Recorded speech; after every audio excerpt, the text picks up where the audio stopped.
listening to Mr.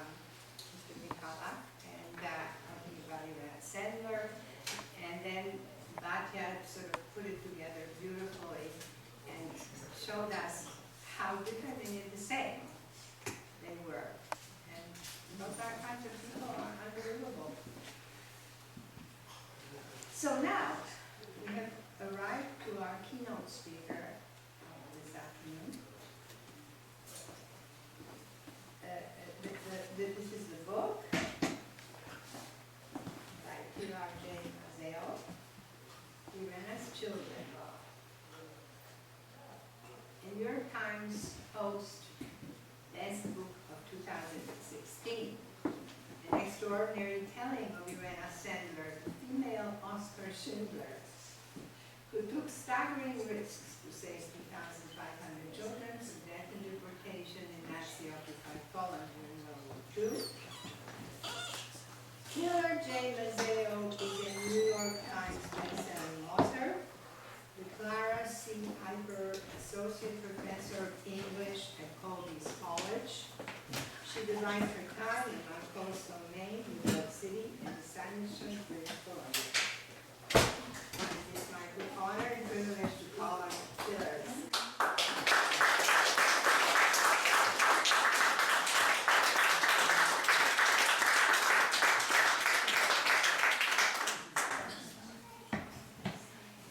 Hello, and I'll explain. The dog took me for a walk instead of the other way, so at the moment I'm limping around. I hope I won't be limping for too much longer, but that's the reason for my very slow movements. Thank you all for being here. It's a real pleasure to have the invitation to join you today. I'm going to speak for about a half an hour, and if afterwards you have questions, I'll be happy to answer any questions you thought that perhaps I hadn't answered.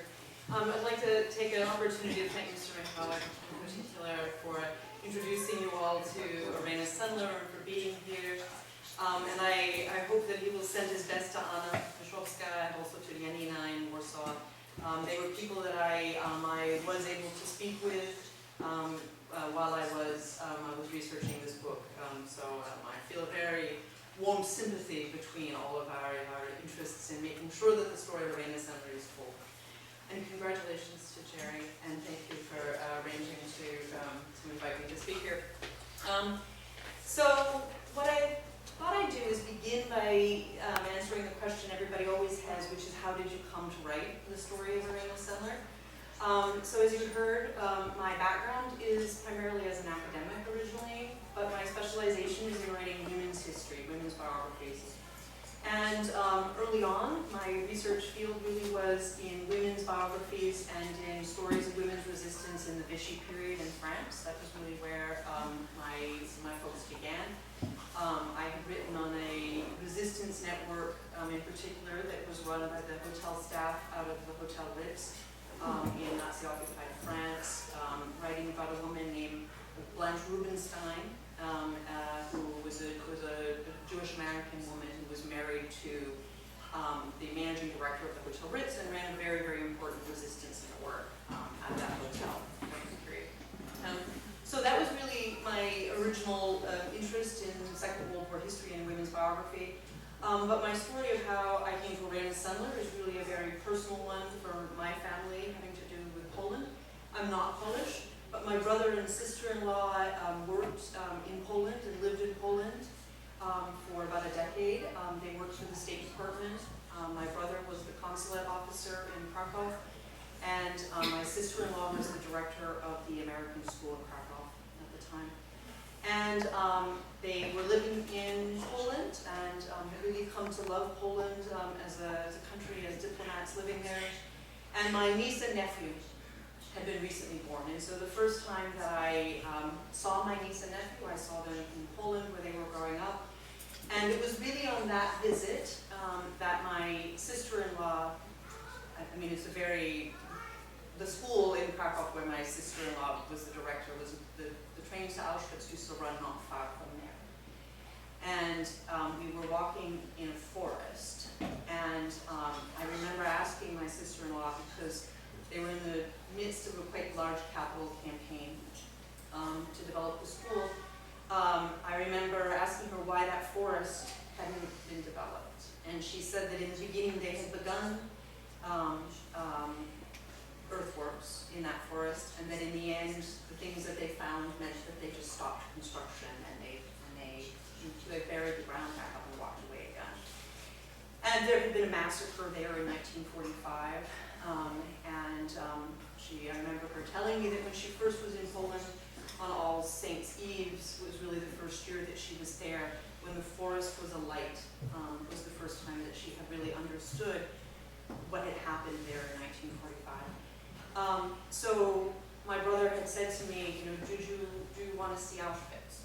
And I remember saying no, that we didn't, right? Because I remember walking back out of that forest and hearing the sound of children running through the halls of a schoolway and the laughter of kids, and thinking that I didn't think that as I was meeting my niece and nephew in the world, in that place, surrounded by children, I didn't, right? I didn't want to see Auschwitz. I mean, not because I didn't want to acknowledge, but because I knew that what it would mean in the context of that would simply be more than I thought I could do at that moment.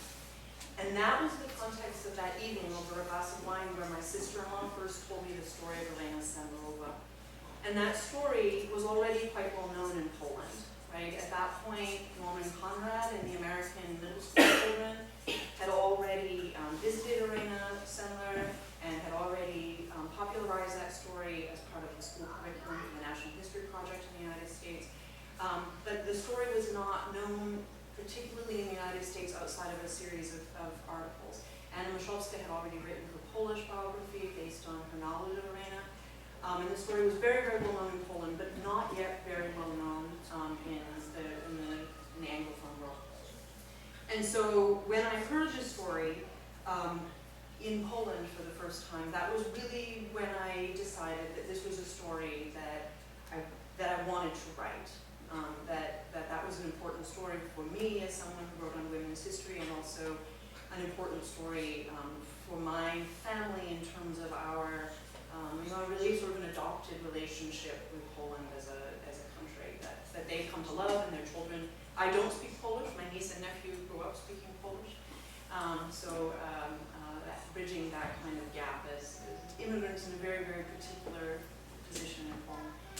So that was really how the story began. In terms of how I did the research for the story, I did then return to Poland. My husband Robert is here. We both did. We returned to Warsaw and spent a number of months, a whole summer there, researching. I worked closely with the Association of Child Survivors of the Holocaust in Warsaw. And I want to take a special moment, yes, and I wanted to take actually a special moment to thank Lillian for telling her story, and also the other child survivors who had the courage to keep telling the story, that I know because you have been kind enough to tell me those stories. I know how hard it is to tell those stories again and again about the traumas of our families, but it is so important. So thank you for the courage to tell that story. People always ask, as a writer, why do you think there are so many stories being told now about the Second World War? And is it because it's the greatest generation, or what is the reason that suddenly there is this great flowering of biography about the Second World War? And I think that a more honest answer in some ways is that there is a kind of compelling urgency about these stories right now. Because on the one hand, in Polish history in particular, it's the first possible moment that some families have felt comfortable telling those stories. Over and over again, that was what people said to me. And also in France, that's also true, right? That there's enough distance now from the war that people feel that it is safe to begin to tell those stories. So in some ways, it's the first possible moment. And it is also the case that after the Second World War, just administratively, there was a 65-year hold on personnel records, right? So the 65-year hold was on personnel records 65 years after the death of the subject. And that means that we are only now getting to the period where many, many things are being released into the public domain. So for example, you go to the National Archives website in London, and you look on it, they have a ticker that every day will show you the new materials being released into the public domain. So on the one hand, it is the first possible moment to tell certain kinds of stories, and it is also, there's a closing window on our ability to tell the stories of people who witnessed it firsthand, right? I mean, Irena was one of those, one of the reasons we still have Irena's story is that she lived to be 98, and that she was there to tell the story much later than many of her contemporaries were able to tell that story. So you've heard a bit already today about Irena Sendler and what she did, and so I won't, and there's this display, so I won't tell you the story of Irena Sendler and what she did during the war. What I want to do instead is to give you a little bit of history about a context to think about how Irena came to be Irena Sendler. And I also want, as we think about a 10th anniversary this weekend of her death, I think that what Irena Sendler herself would want us to do is also remember the stories of some of the people who helped her, that without whom she also couldn't have done this, people who in many cases did not survive the war. But when after the Second World War, Irena and a group of the women who did survive sat down to tell their testimony, right, to write their testimony after the war of what had happened and of how they had come to save these children together. She said that the list of people who helped her was 14 pages long, and she made a list of all of the people who had helped her. And she always said that for every child that she was able to help save in Warsaw, 10 people in Warsaw risked their lives. So that it wasn't a matter of simply one person, but a whole fraternity of strangers who risked their lives to do that. So I want to go back in some ways and tell you the story of the young Irena, right? Not Irena during the Second World War, although I'll touch on that, and not Irena at 98, because Ms. Michalek has already told us so much about that story and about the ways in which she bore testimony later. But I want to tell you the story of the young woman, and especially the story of her very personal connection with Korczak, because they were not strangers to each other. They were not simply two people who were engaged in similar acts. Irena Sendler considered him one of her mentors. Her story is that she was from a Polish Catholic family. Her father was a physician. She always said that her father's modeling of what was correct moral behavior to her was very important, because her father was one of the people who was a healthcare worker who sought out impoverished communities, and in particular worked with the Jewish community in Assoc, outside of Warsaw. And that meant that she grew up speaking Yiddish as a child. It also meant that she made friends with the Jewish community, and what she said later was, I understood their culture, right? That for many Polish Catholics, there was not a lot of integration with the Jewish communities. They were quite separate cultural communities in Poland. And she said that for her, that was not the experience, that she grew up really quite integrated with that community. So her father died when she was quite young, and he died of a disease that he caught while serving the impoverished communities. And in gratitude for that, the Jewish community in Assoc offered to pay for her education. And her mother was a very proud woman and said no, but always remembered the offer of the community to have helped her at a moment where she had descended herself at that moment into poverty as a single mother and a widow, and had reached out to help her. So what that meant is that when Irena went to the university as a young woman, she was drawn to social work. I think she really did think of herself as wanting to live up to the idea of her father's idea of what a good person was. So she was drawn to social work, and she was at the University of Warsaw, but at that time that was a very elite, that still is a quite elite institution, but it was a more traditional institution, and she was drawn instead to the really quite radical pedagogical work that was being done at the Free University, where the leading professor was a woman named Helena Radlinska. Helena Radlinska worked Korczak gave lectures and worked there at the university. And these were the two great professors of the Free University. And Irena Sendler chose to become one of the students of both Korczak and Helena Radlinska. And in doing that, she met a whole group of other women, many of whom were Jewish, although not exclusively. I'm going to tell you the stories just briefly of a couple of those women. One of them is a woman named Eva Rechtman. Eva Rechtman was a passionate teacher, and she worked as a young woman during her training with Korczak in his pedagogy and in his schools. So by the time Irena Sendler had met Eva, she was already working with young Korczak directly as one of his students in the school, considered him her greatest mentor. There was also another woman, Jadwiga Daneka, who also was working in the orphanages, because Korczak had already established, of course, a very important name for himself as somebody working in child social services. She met a woman named Rachela Rosenthal, who was another student of Korczak's, and forgetting the last person I wanted to mention, whose name will come back to me in a moment. So this is the group, and Alla, the other one is Alla Grünbergova, who is a very, very important person I do want to talk a fair bit about, who was a nurse. And she gave lectures. Alla gave lectures in Korczak's classes to the other students. She was older than the other students. She was in her late 20s and 30s at this time, when Irena was in her early 20s. And what she was considered an expert on women's health care and on mothers' health care in particular. So Irena met these women and became very, very inspired by the vision of Korczak and Radlinska, working closely with them. And really, without going into a lecture about why you should know more about Helena Radlinska as another real heroine,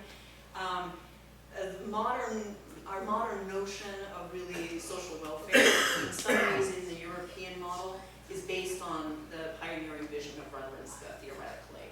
That her influence was really that powerful. So Irena Sendler becomes very, very energetic as a young woman about the idea of being part of this community collective of women who believe that they can address poverty and address healthcare needs, and that they can run orphanages, and that they could do something really powerful and important as young women in the world. At a moment in cultural history across Europe when the idea of young women doing powerful and important things wasn't culturally the norm. So that meant that by the time the Nazi occupation of Poland began, she was already established as a healthcare worker and a social worker. It also meant that she was incredibly well connected with a large group of people who consider themselves social activists. And so when the occupation began, the first orders were that no longer could Jewish clients receive any social welfare. And Irena and her friends did the obvious thing, which is they ignored that completely. And they decided that in that case they would make up fake files. And it simply began as fraud. I mean, really, it began as an act of resistance against the German occupation, where what they did is they said, we're going to keep helping our clients, and they faked the files, and they gave them Polish Catholic names. And in order to prevent the Germans from checking up at home on anybody, they started writing notes about typhus and cholera and very highly communicable diseases that these families had, in order to discourage the German administration from following up on these records. And so they were able to continue after 1939 to support many, many of their patients on a non-discriminatory basis, was really their original thought. Then, of course, the ghetto occurs, and at that point, they don't begin by rescuing children, right? What they begin is by understanding that within the ghetto, vaccines are not making, that medicine is not making its way into the ghetto, and that what you have is a public health disaster. You have a very closed condition, unsanitary, with malnutrition as a part of a deliberate German program. And at that point, she and her girlfriends, some of them who are now inside the ghetto, so Eva Reckman is the director in the ghetto of an organization called Mementos, which is an orphanage in the ghetto. Alla Grinbergova has now become the chief nurse of the Judenrat. Janusz Korczak is running the orphanage inside the ghetto. Rachela Rosenthal is a teacher at one of the schools, as is Jadwiga Daneka. So she immediately reaches out to these women that she's known already for a decade, that she thinks of as friends and fellow activists, and she says, we're going to start smuggling medicine. We'll smuggle medicine into the ghetto. There's no vaccinations. So they begin smuggling it in. She is able, Irena Sendler is able to get a doctor who is sympathetic to this to give her a pass as a healthcare worker, even though she's not a healthcare worker, so that she can go in and out of the ghetto without restrictions. So she's one of the very few people who were allowed seamless access to the ghetto early on.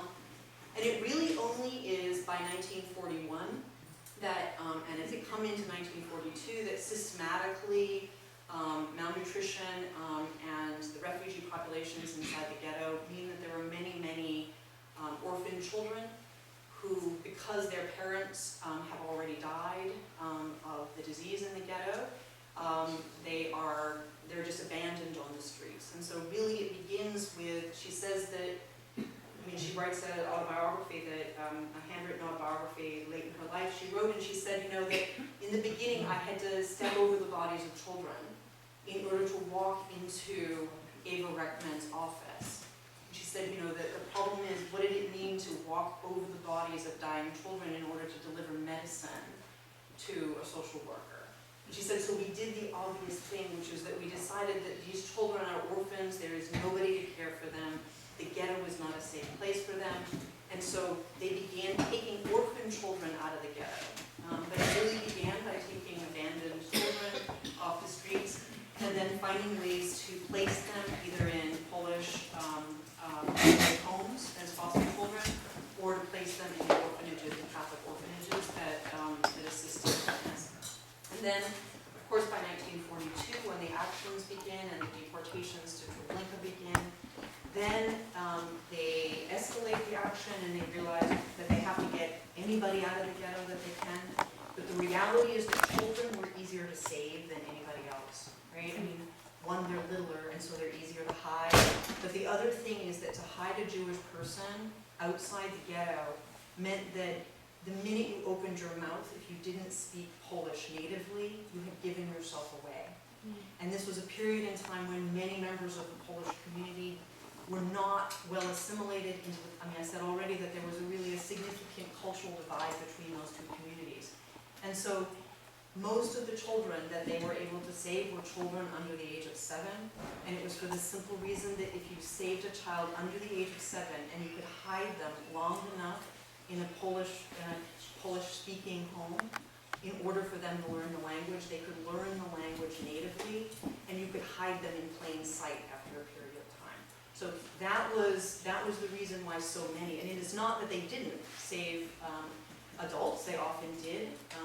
And they worked with the Jewish freedom fighter Marek Edelman very closely to try to save adults in many cases, but adults were just extremely difficult to try to save. So really that's the story then of how this begins. I want to tell a story about some of Korczak's children really, really briefly, because the prelude to that story of that terrible walk to the Unschlagplatz is that for Irena, 30 of those children were children she already thought of as her own, right? That what had happened is that at one point, she was working at this point with another gentleman who's also been honored by Yad Vashem, named Jan Dobrzynski. And what had happened was that he had received an order from the Germans to round up Jewish street children on what was then, you'll forgive me, but then was called the Aryan side of Warsaw, and had been asked to round them up.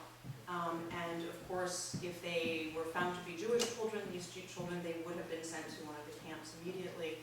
And so Jan Dobrzynski and Irena and some of the other women that all worked together with him decided that, that these children had to be hidden. And the problem was that they could not find paper fast enough to hide overnight 33 children, because the German officer realized that there was a fraud happening. And of course, if you'll also forgive the frankness of it, the problem is that little girls were much easier to save than little boys, because little boys were circumcised, and if you, I mean, it was quite easy to find out, right, whether or not a little boy was a Jewish boy or not. So they had a group of children, including a number of little Jewish boys, and they knew that the German officer said, you know, get rid of the children or I will take care of it, right? And so they had a night to figure out how to make 33 Jewish children disappear. And at that point, what they decided to do is they telephones down to Korczak, because believe it or not, the phones worked almost all the way through the war. Astonishingly, the phones were not shut off on the two quarters of the occupied cities. So they called Janusz Korczak and they said, you know, will you help us? And he said, of course. Yes, and he said that there was a hole that day in one of the ghetto walls, in one of the quarters, and they, in the hours and the minutes just before curfew, at dusk, they took the children at great risk to the hole in the ghetto wall that day, and Jan Dobroczynski remembers the moment when he realized, in the spirit of Korczak, that this was a children's operation. That what Korczak had done is he had sent, because it was the only safe thing to do, he had sent a group of children to meet the other group of children on the other side of the wall and to show them how to get through. So he says he remembers the moment, realizing that the voices coming to him on the other side of the wall, bringing these children back inside the ghetto, because they were smuggling children into the ghetto at that point. He said, you know, at the moment where he, you know, it broke him, right? The moment that you realized that this was children saving other children. But in some ways, for those of you, and I know Jim is nodding as a Korczak scholar, and I know those of you who work with Korczak know, this was in so much in the spirit of Korczak's mission, right? The idea of the children's parliament, the idea that children were people who could have action and agency in the world. And that they could take care of each other even in a moment where clearly the adults could not take care of the children. So those children then went and stayed with Korczak in the orphanage. One of the things that Irena Sendler smuggled into the ghetto were a series of dolls that were made by another professor of hers, a psychiatrist, who was in hiding because he was Jewish, so he was in hiding on the Aryan side of the ghetto. He made handmade dolls for the Jewish children that had Semitic features because he thought that they should have dolls that looked like their cultural community.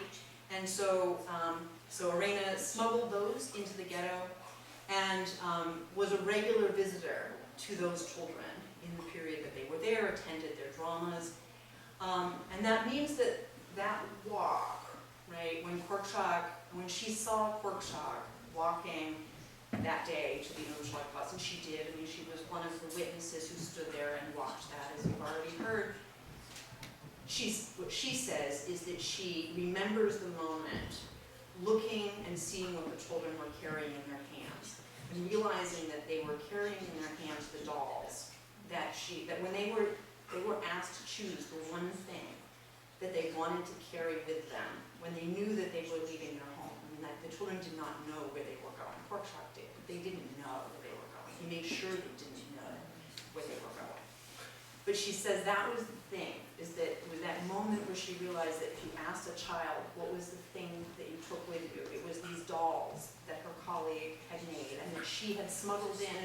And she'd smuggled in instead of smuggling in medicine, because I think she believed that smuggling those in was as important as smuggling in medicine at that moment in that world. And that's part of why she says at the end, you know, our hearts should have broken, but they didn't.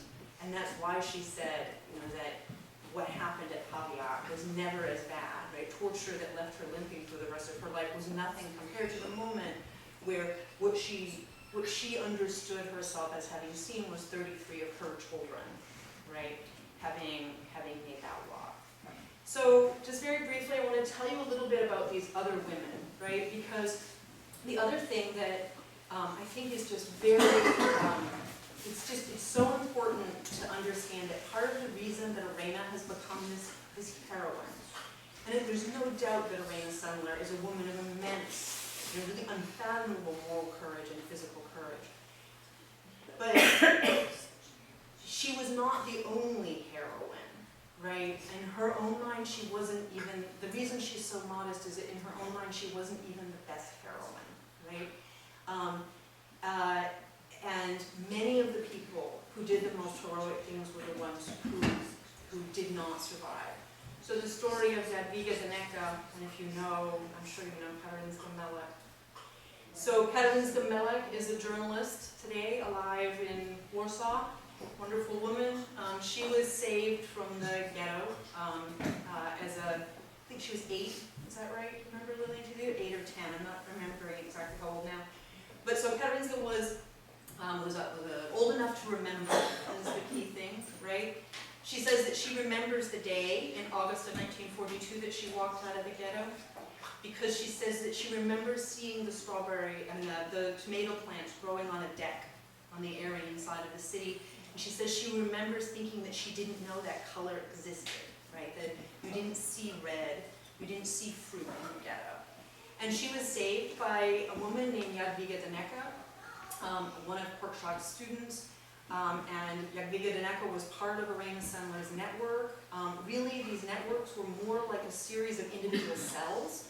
I found some very interesting material in the IPN in Warsaw about Helena Radlinska, and I think there's some significant evidence that Helena Radlinska was one of the people organizing these different cells, and that Irena Sendler's cell was one of them.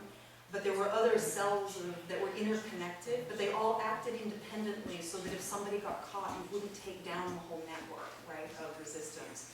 So Jadwiga Daneka was the one who walked Karolinska Melek out of the ghetto and into the safety of Irena's network. Irena and her girlfriends hid Karolinska. Jadwiga Daneka was captured trying to hide 10 Jewish women. She was taken to Pawiak, and she was executed alongside those 10 women, and she was 24. Eva Rechtman, who worked at Centos and was Irena said her best friend, and worked in the orphanages and worked alongside Korczak.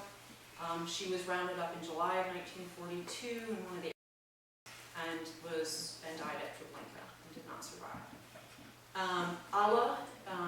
Alla's family live in the United States. They've asked that I know you'll understand this audience. Alla's family have asked that I not ever reveal their name. They would like their privacy. But I am in touch with the family of Alla Grinberg. And Alla's story is that she had a daughter named Rami, and Alla was the chief nurse, as I said, of the UNRWA. And she worked closely with Nachum Remba and Marek Edelman, names that you may know if you know history of Jewish resistance. She was known as the good fairy of the Umschlagplatz because she and Nachum Remba set up a clinic. And the stories that Lillian is telling about people being pulled at the moment of the actions, those were the kinds of things that Nachum Remba and Alla were actively engaged in doing. They went, they set up a medical clinic, and they spirited away anybody that they possibly thought they could, whether they were adults or whether they were children. Alla and Nachum Remba's wife Henia Remba were, after the liquidations in 1942, they went into hiding in the ghetto. They were in the ghetto in 1943, in the winter and spring of 1943, during the Jewish ghetto uprising, and were very heroic ghetto fighters. They fought during that period against the Germans to try to take control of the ghetto, and of course they did not succeed in that.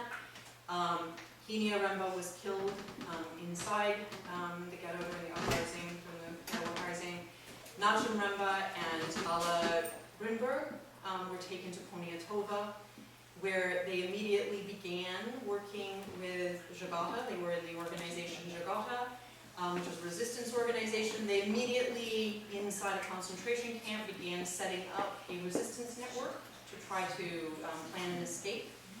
But in the autumn of 1942, during the liquidation of Poniatoba, they also perished. However, Allah had a daughter named Rami, and Allah made a decision in those last days of 1942 where Irena Sendler came to her apartment. Irena in the ghetto went to see Allah, and Irena said, "Allah, I have papers for you." At this point, Allah had already asked Irena to spirit out her daughter. Her daughter was already safe and hiding in Allah's network and in Irena's network. And at that point, Irena went to her and said, "I have papers. I beg you, you have to flee." And Allah said to her, "I will have to think about it." And she took the papers. And as one of the people who knew Allah afterwards said, is that Allah had to make a decision between being a mother and being a nurse. And in the end, she chose to be a nurse. So she, the next morning, walked onto the street and handed the papers to the first Jewish woman she saw in the ghetto, which for that woman would have been a gift of life. And she stayed inside the ghetto and, like Korczak, refused to leave the children and her patients. And I think it is not coincidental that she is like Korczak because she was one of the students that Korczak, I think, was most proud of as a senior student. So I say that I see the tears in the back. I'm sorry. And it is such a pain, it is such a hard story, right? But so I want to end by saying something that doesn't undo any of the pain or the badness. But what I want to say is that Rami is a grandmother today, right? And she has a daughter who is a doctor, right? Because her daughter felt that that was an important thing to do to honor her mother and to honor Korczak. And she has grandchildren. And Karinska Melek is there, and Lillian, you are here with us. And the thing is that generations are exponential, right? And so I think what that quote means, that whoever saves one life saves the world, is a recognition that when you save the life of one person, what you allow is an exponential reflowering of families and generations and connections. And that does not undo the losses of all the potential, right? It doesn't, so I don't in any means mean to say it makes it okay, because it doesn't. Nothing makes it, it is not okay, right? Nothing makes it okay. But for me, that is the thing, at least that I remember, is that the actions of people like Irena Sendler, or Jadwiga Daneka, or Eva Rechtman, or Ala Grimberova, both the ones who survived and the ones who didn't survive, and Janusz Korczak and Stefania, right, whose story is also not told enough, right, his partner in the orphanage. Those people's sacrifices, right, and their moral decision to do things that they believed would renovate the world, they did have real effects, right? They couldn't undo the wrong, and they couldn't stop the Holocaust, but that they could do things that were worth doing and that had real power in the world. And so I think that for me, at least, when I think about the legacy of Korczak or the legacy of Irena Sendler, what I try to remember is exactly what we were talking about the idea that in this present moment, there are so many parallels, and that I hope that the living legacy of Irena Sendler and the living legacy of Korczak is for each of us to find in our own lives the moment of moral clarity to do those kinds of things in our own lives in ways that do not seem often to us heroic, because I think they did not seem to Irena Sendler or to Korczak heroic. They seemed like a decent person doing the right thing in a terrible time. So I'll leave it there.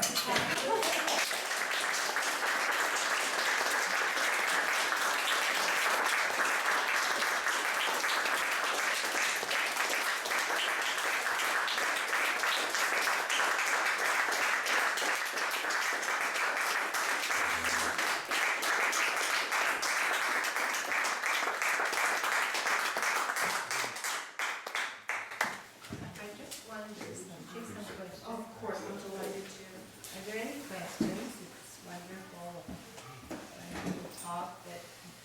so many windows and things that I didn't know about, and just, it's so wonderful to see things more clearly, things that are so difficult to look at. Hey, Annie, I don't know what I can tell you, but. I would like to say Yeah. something. You mentioned that child survivors of the Holocaust didn't start speaking until much later. And part of the reason for that, as you mentioned also, but also it was another reason that we couldn't find our language. We were young children. We came to this new country where, you know, without actually criticizing, the society was not cognizant of war children and what they experienced. So they didn't get very much help, and they didn't get recognition. In fact, they were treated rather shabbily because the Holocaust was over there. It was the European Jewish problem, not the North American. That was the thing. So we kept quiet.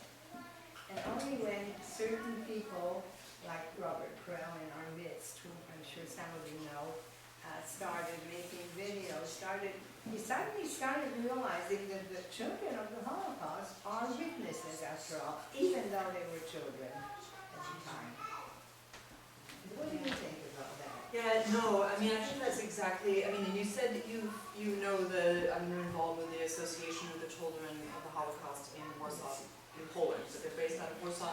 I was at that conference. Yes, I remember you were saying in Montreal, yeah. So when I talked, that summer that Robert and I went to talk to the child survivors, we talked to a number, we talked to Katarzyna, we talked to Beata Korczak, we talked to the son of Władysława Marianowska, Andrzej, whose mother was one of the other people in the resistance network, and who as a young boy was not Jewish, but he was a young Polish boy whose mother hid children, was also a witness, right? And one of the things that people said over and over is that for those who emigrated after the war, what you described is exactly what I heard, but also for those who stayed, right? That in many cases that after the war, many of those children were adopted by foster families and didn't learn until quite late in their lives that they were Jewish, right? So Beata Korczak was adopted by a midwife who was in her 50s when she was 6 months old, and when Irena Sendler personally took Beata Korczak out of the ghetto. And so Beata has no memory at 6 months old of that. And she says it was really not until she was 17 or 18 that she realized that her mother in her mid-50s could not be her mother, right? That there was a moment where she realized that the numbers didn't add up in some ways, right? And so it was really only in that moment where she realized that there was this other story of her, her mother and father, the Koppels, who did not survive the Umschlagplatz. And so she talks about what a very difficult moment that was to understand that you had both a family who loved you, because she talks very lovingly of her mother and of Irena as her second mother. I mean, she was one of the people who was with Irena Sendler at her death. But also, what does it mean to mourn for another mother, right? I mean, a mother that you could never have known, and a father that you couldn't know. So, I mean, the act of mourning that is involved is so profound and intergenerational. And they're very, very hard things to speak about, right? I mean, it's very hard, right? I mean, I would like to acknowledge that I'm telling other people's stories, right? I mean, I'm profoundly, I'm not Jewish and I'm not Polish, right? And I always feel like I need to be very honest about saying that, I'm telling the stories of other people and that I need to be respectful of that.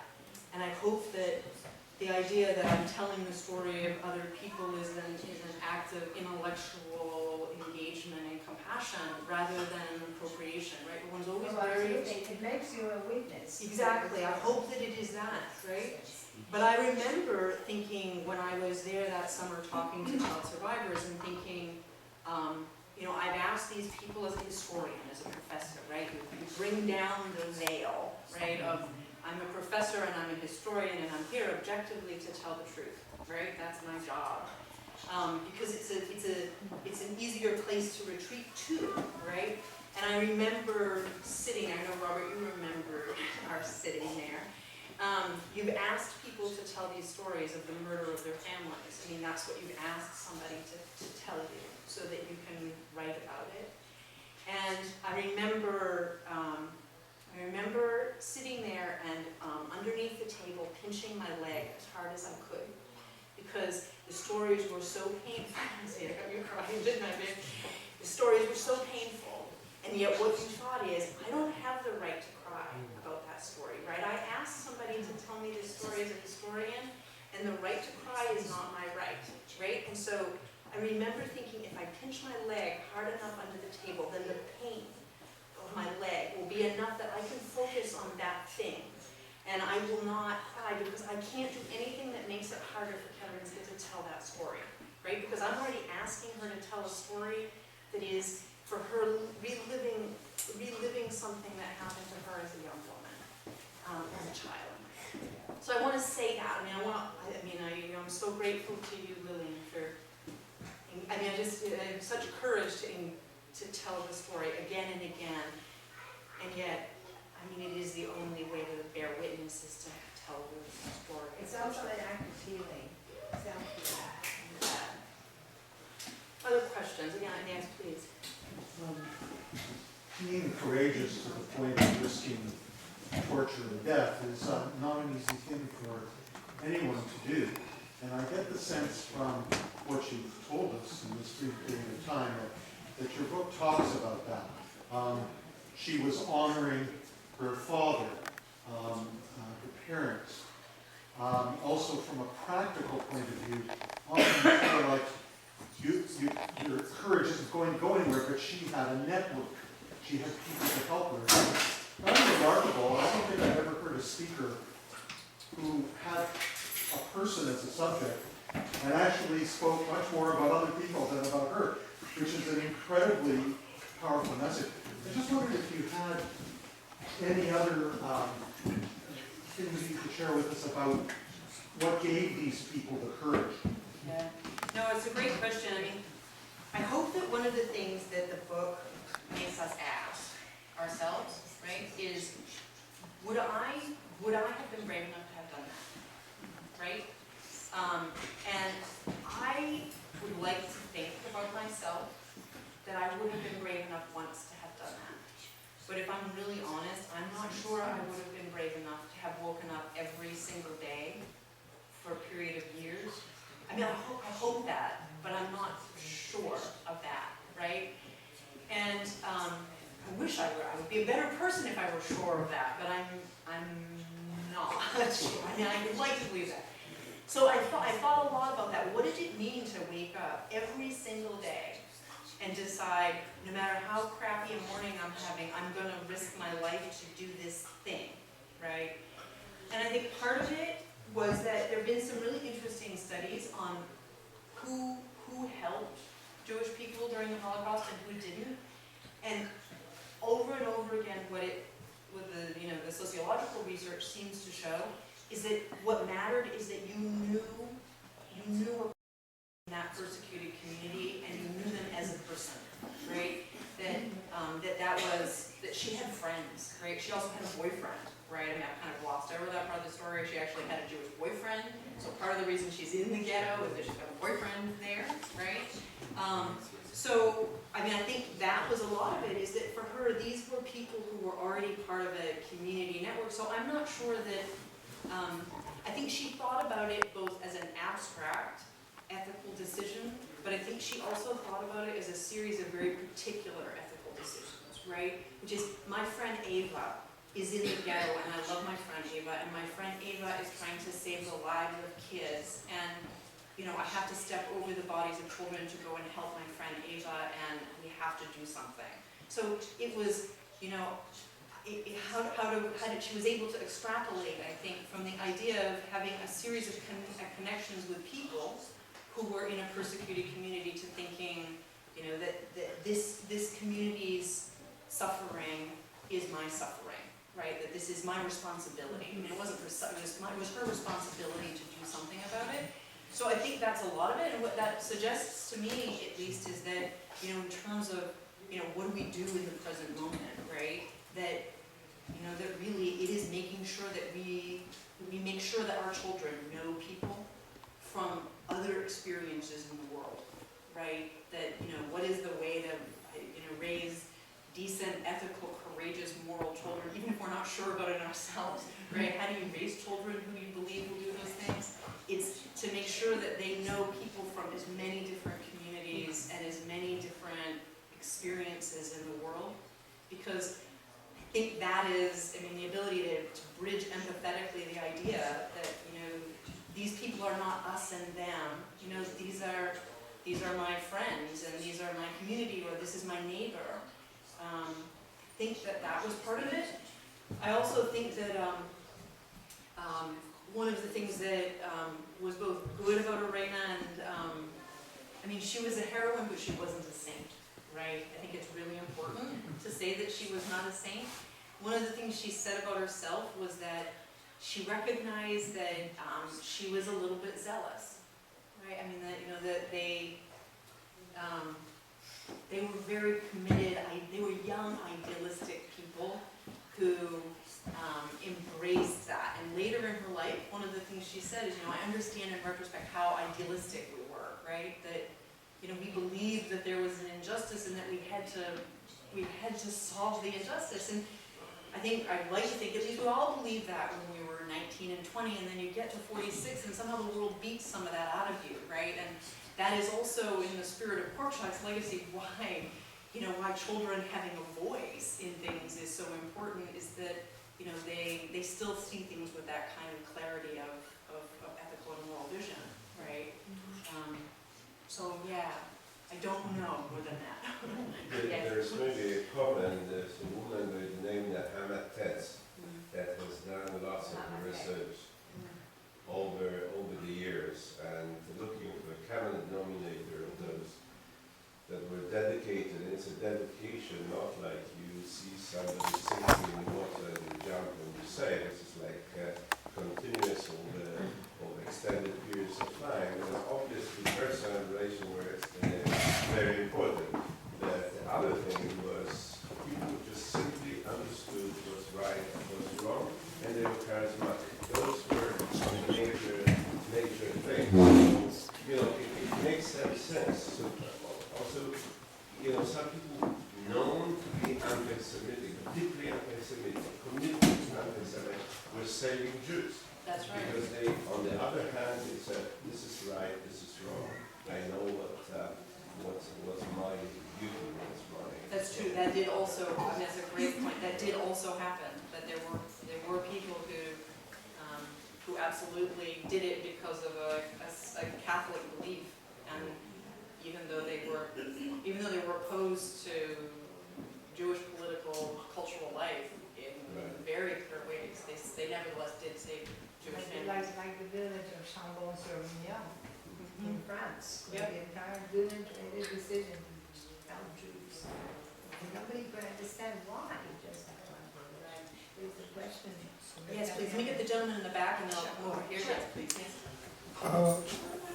Couple I'm of so sorry. This lady was. I'm so sorry. You're right. Would you mind? Yes, please. No, You're right. I just wanted to say that what we're doing today and the book you've written, which is precious, and it's not futile that we meet and we talk about these things. And sometimes it's not even important whether we remember the details of the suffering and whether the actual victims and survivors are still with us. But my question is, what are we doing about it now? Have we learned a lesson?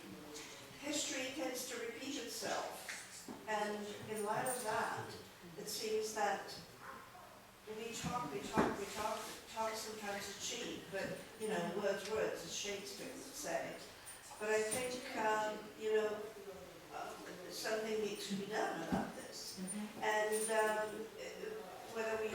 Syrian war-torn countries, whether we have refugees coming or being disallowed to ban from certain countries.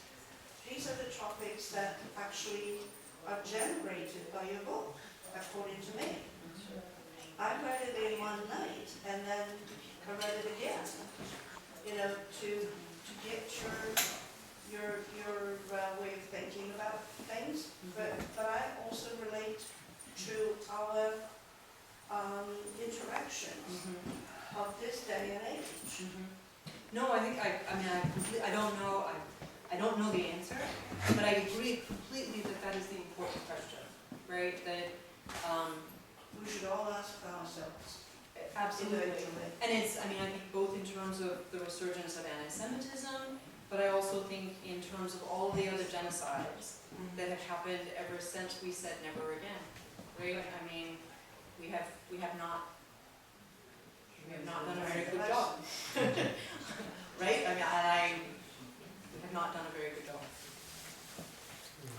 So that is the question. But I some don't of us know. are trying, like the Yes. Holocaust Center with the outreach programs where my colleagues go out to hundreds and hundreds of students, because education is the only answer. If you educate young people, then maybe part of that society will contribute to a betterment.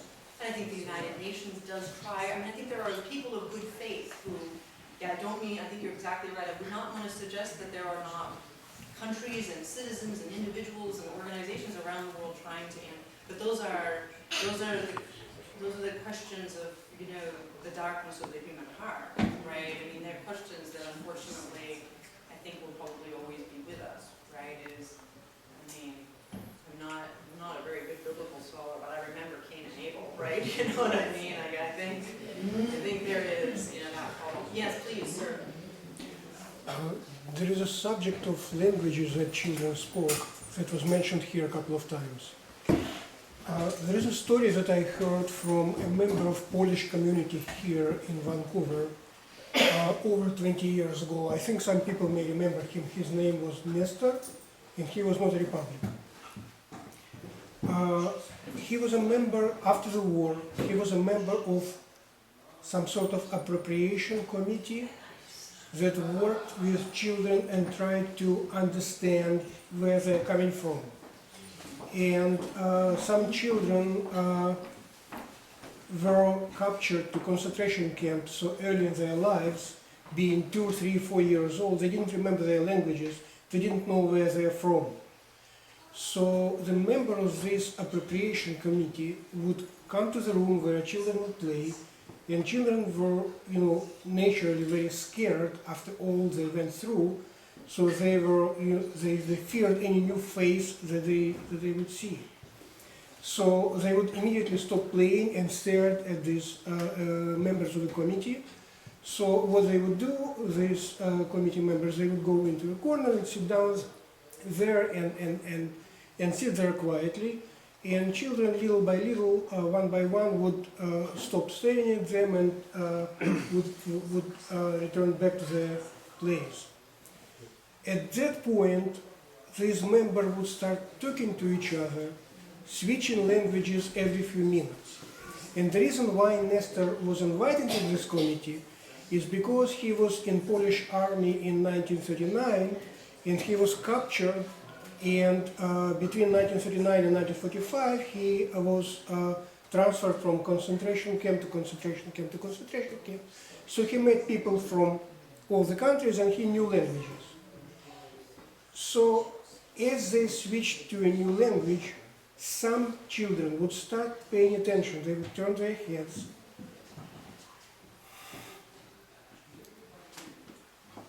And this was the beginning. At least they would know where these children coming from, what country. No, the question of cultural loss and appropriation is such a, it's a very difficult one, right? Clearly the Nazi program was the extermination, to be honest, not only of Jewish culture, but also of Polish culture, right? The intention was to wipe out Polish culture, Jewish culture, and to eradicate the idea of Poland as a nation, right? I mean, one of the reasons that after the war, the things that happened during the communist period to so many people who fought in the Home Army and so many people who resisted in Poland is that, and Irena Sendler was one of them. Irena Sendler believed that she was fighting for Poland, right? I mean, for an idea of the Polish Republic. So, you know, she also believed that. She believed that to be Polish was to do this thing. That was what it meant to be Polish. You know, it didn't mean something else in her mind. She really believed that that was the Polish spirit. And so part of the reason that after the war, people like Irena Sendler were in very vulnerable position, but many of the people who fought in the Home Army, who fought in the Warsaw Uprising, who were in the ZOB, they were terribly persecuted afterwards because the last thing that the Soviet regime wanted was anybody who might fight for the freedom of the Polish Republic, right? So, you know, you really had a program of cultural genocide was really the effort, was to destroy a culture by destroying its children and its people. And exactly, I mean, as I think your question points to, what you're faced with after the war is, you know, what does it mean in the face of a genocide of a culture? How does one, cultures are these organic things, and how does one reconstruct a culture after a program of genocide? And, you know, these are also, especially for those of us who live in Canada, right, this is not a question that doesn't have current cultural significance to all of us, right? What does it mean to undo that? So I think that's a wonderful story of, you know, one way that you might be able, how does one bridge that, right? Again, I don't know, it is the right question, so I do not know the answer, but I know that that is an important question. Questions are good. Do we have time for one I have more? time if that's okay, and can I take 2 questions over here? I've been 2 hands here, would that be all right? Before that, Tatiana, Yes, and then the gentleman just behind. Yes, I'll take those 2 if that would be okay. I think so. Okay. Jerry, Yeah. Yes, okay, and I'll be quick. Yes, Tatiana, please. It's so overwhelming, and I read the book, and I should say it's an incredible book and a very powerful research, and I congratulate you on both. But whether you wanted it or not, it has a very, very much educational message, because any book of this kind, with this kind of information, it's always a huge thing for educators. And because of this conference coming up in August on torture, my question is, I know it's hard to answer, and I'm asking it myself. So what are we taking from Korczak, from Irena, from others like this for today? We clearly cannot construct a new Holocaust to bring the best in the people, right? We won't do that, but we need to bring the best in the people to the surface. We need to educate children in some better way to make more real great circumstances for them to show the best in them. So, did you learn anything of this kind from this kind of lives which you researched? Am I clear? Yeah, no, it's a great question. It's a hard question. So I don't know how well formulated an answer I have. I mean, it is true that I came at this book as an educator, right? And my history has been as a professor. And I will admit that in writing this book, I was angry at my audience. Like my husband can attest to this, right? I mean, that I spent a lot of time reading Holocaust testimony, right? And there were moments where I've never had that experience before writing a book, where, you know, the kind of abstract idea of my audience, I had to really struggle with what it meant to feel rage for these anonymous people who would read my book, right? Because there was a part of me that felt, I remember sitting inside working on this book and listening to my niece and nephew and Robert's children who are the same age playing outside in the pool. And I remember listening to the sounds of 4 kids who are, 7, 8, 9, out there screaming with laughter. And I remember sitting inside writing a paragraph about the execution of the murder of other people's children. And I remember thinking also, are actually very, I mean, as we think about the Mother's Day, next, I'm a stepmother. And I remember, and Irena Sandler was not a mom at the time of this, and I remember thinking also about, like, what are my responsibilities toward the children of other people? Because being a step-parent is in a way asking that question, right? I mean, what does it mean to love and to care and to have duty toward other people's children? And so, for me, I think in my life, that book made me, I hope, a better step-parent, right? I mean, it sounds like a trivial thing, except that, of course, in the story of our family, that is not I hope that in the spirit of Korczak, that is not a trivial thing, right? That if what it makes you think is how do we do our duty of care toward the children of other people, better and deeper and more, with a sort of understanding of that. For me, like I think that really truly was for me the lesson. I mean, and like I say, it's such a silly answer because it doesn't change the world. Like it's not running for parliament, and it's not changing what our governments do, and it's such a private thing. But it's spreading the message. But I think that if that's the thing, is if in our own lives, each of us could find a way to be better in our care and duty toward the children of other people.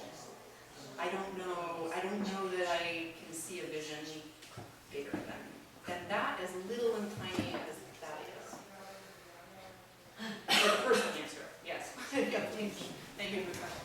Thank you for taking my question. And I wanted to make an observation and try to relate it to something that I see affecting children, but I'm from the States.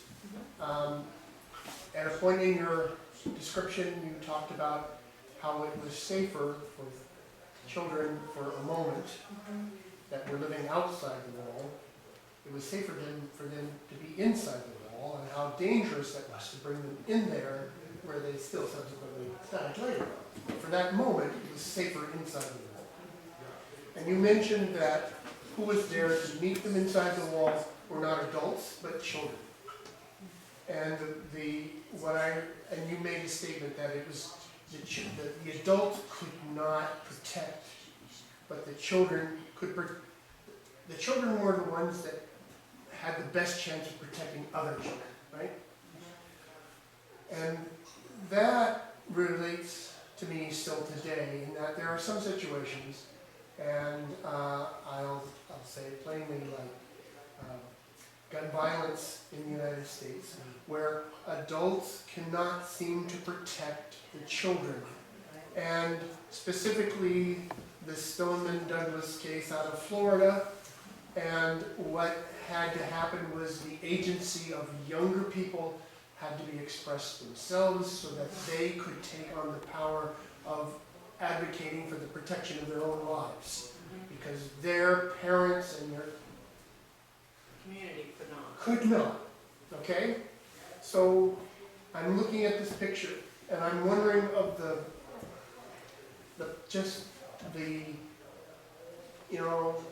at what point in our history have we pushed more and more responsibility onto the very young because we can't seem to get it ourselves? And the only thing that I'm most proud of out of this whole thing is that the children, the young people, stood up for themselves as much as I'm aware of, and were not led by others, but represented themselves. And we may never get to 7 or 8 or 9 years old representing themselves, but children have the agency to express it. So I want to make that, and thank you very much for that. Thank you.